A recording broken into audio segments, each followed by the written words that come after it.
Des personnes qui avaient une sagesse particulière parce qu'ils étaient enseignés depuis leur plus jeune âge. Alléluia. Et vous savez qu'aux yeux de Dieu, la sagesse de ce monde est une folie devant lui. Car il est écrit aussi, il prend les sages dans leur ruse. Et encore le Seigneur connaît les pensées des sages et il sait qu'elles sont vaines. On ne peut pas se glorifier devant Dieu. C'est lui qui soumet tous les esprits. Et toutes les autorités spirituelles qui étaient devant le roi Nebuchadnezzar ne pouvaient rien lui révéler. Les Chaldéens sont arrivés à la conclusion que personne sur la terre ne pouvait lui révéler ce songe. Personne, à part les dieux des cieux. Ils étaient encore avec un autre esprit, l'esprit polythéiste, parce qu'ils parlaient des dieux des cieux. Et le roi s'est mis en colère, parce que pour lui, toutes les autorités spirituelles qu'il y avait dans sa cour devaient lui révéler tous les secrets. Mais il y a un seul Dieu qui révèle les secrets. C'est le Dieu Tout-Puissant. C'est l'Éternel des armées. C'est lui qui vient révéler tous les secrets et les profondeurs, mais pas à n'importe qui. Il révèle les secrets à ceux qui sont conduits par l'Esprit de Christ.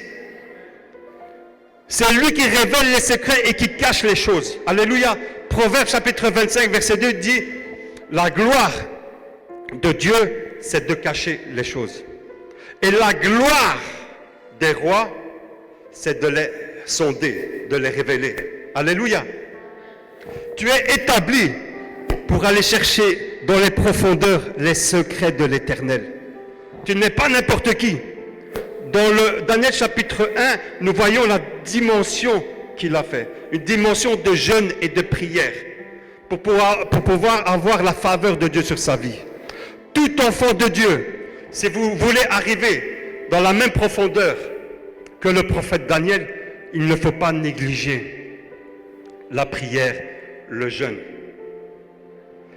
Et c'est là que Dieu va vous amener, dans une dimension spirituelle où il va vous révéler les profondeurs et les secrets.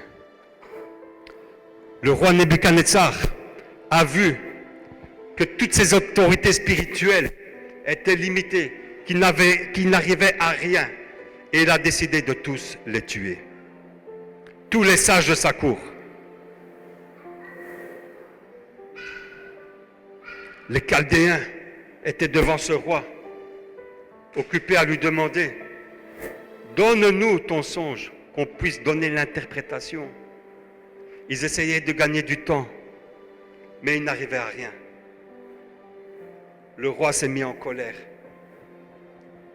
Lui-même qui se prenait pour un dieu, il pouvait prendre la vie de n'importe qui et la retirer.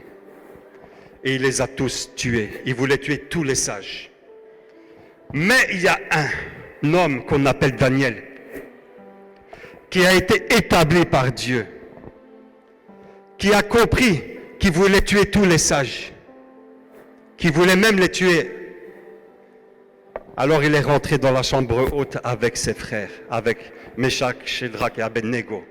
Et ils ont commencé à prier, la dimension de prière pour avoir la révélation des choses les plus cachées de l'Éternel. Alléluia. Et le soir même, Daniel a eu un songe et il a eu la révélation du rêve que le roi Nebuchadnezzar a reçu. Alléluia. Tu es né pour régner. Tu es né pour régner. Dis à ton frère, tu es né pour régner. Connais ton identité royale. C'est important de savoir qui tu es. Dieu révèle les secrets à toutes les personnes qui se tournent réellement vers lui. Tu n'as pas besoin d'être établi, mais tu as besoin d'être un véritable adorateur, qui le prie en esprit, qui expérimente le jeûne, et qui cherche toujours à le connaître et à faire sa volonté. Et Daniel avait compris cette dimension-là. Daniel est une personne qui cherchait son Dieu et qui agissait toujours avec fermeté. La fermeté dans le Seigneur. Daniel est une référence. Car non seulement Dieu lui a donné la révélation, mais grâce à cette révélation, il a été mis à la tête. Alléluia. Et Daniel vient devant le roi Nebuchadnezzar et lui dit, voici l'interprétation de ton songe. Il lui dit, il y avait une grande statue avec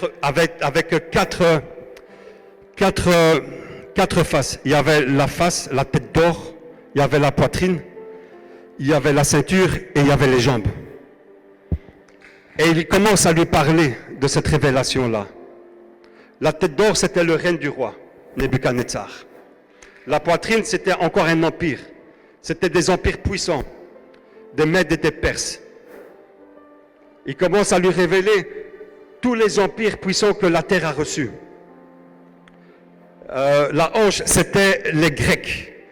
Et l'autre empire, les jambes, mêlées du fer et de l'argile, c'était la nation que nous avons aujourd'hui. C'est-à-dire la Rome, qui n'est toujours pas détruite, qui est toujours là. Et il a vu dans sa vision que cet empire-là, l'empire occidental où nous sommes aujourd'hui, était mélangé avec le fer et l'argile. Le fer et l'argile, ça veut dire la force et la faiblesse. Ils essayaient de se mettre d'accord, mais ils n'arrivent pas à se mettre d'accord. Et dans le monde spirituel, c'est-à-dire que d'un côté, ils étaient forts, ils sont forts parce qu'ils ont la puissance, ils ont l'argent, et de l'autre côté, ils sont faibles. Pourquoi ? Parce qu'ils n'ont pas le côté spirituel. Alléluia. Et c'est ça la faiblesse.